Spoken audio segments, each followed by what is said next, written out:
So the next yarn we're going to talk about is Saona by Wool Dreamers, and it's really a lovely yarn for all weather. I'm going to show you a summer version and a winter sweater, so you can be thinking about both seasons with this yarn.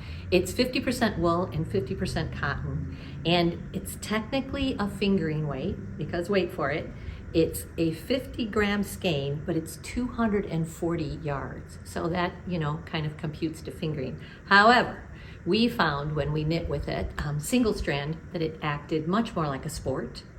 And when we knit with it double strand, just a very lacy strand of mohair with it, we kind of got into that DK sport range, if you will. So again, a chameleon yarn, it can be many things depending on what you'd like. We've had this yarn for a little bit and it's been very, very popular. It comes in a bunch of colorways.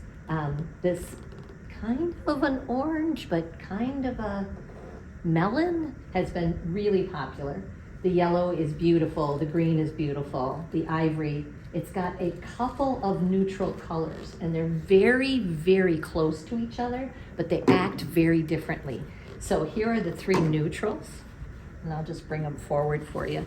And you can see that they're very different from each other, but also kind of really similar. So depending on whether you're knitting it by itself or you're knitting it with another strand, they can take on a different hue, if you will. So the first sweater we'll talk about is Ilha by Orlan Suchi.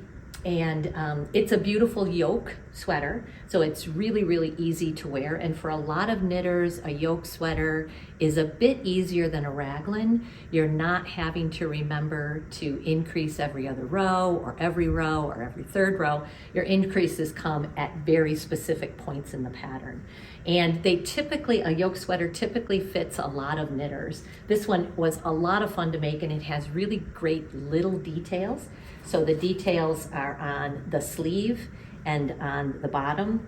And if a girl was to follow the pattern, they would also be on the side, but I left that out only because I forgot about it. So make it your own. I certainly did, and this one is just so much fun to wear. Our other sweater is the Lakes V-neck by Ozetta, and we held this one with one skein of Isager mohair. And so it's very, very light as far as wearing it in the winter, and very warm. So a lot of times we had kind of a bunch of people making this sweater, and people were wearing it with a tank underneath or a light blouse, and plenty warm for a Minnesota winter, if you know what those are like. So we love this pattern, and we love this yarn for this pattern. And then the last project I'm going to talk about, shocking, is not a sweater, but a cowl.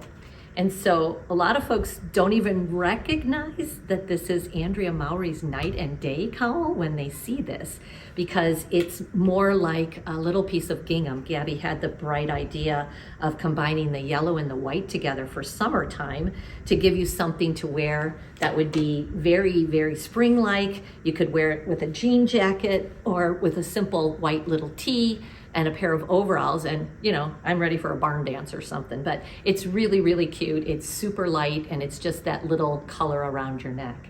So that's Saona by Wool Dreamers, and we love it.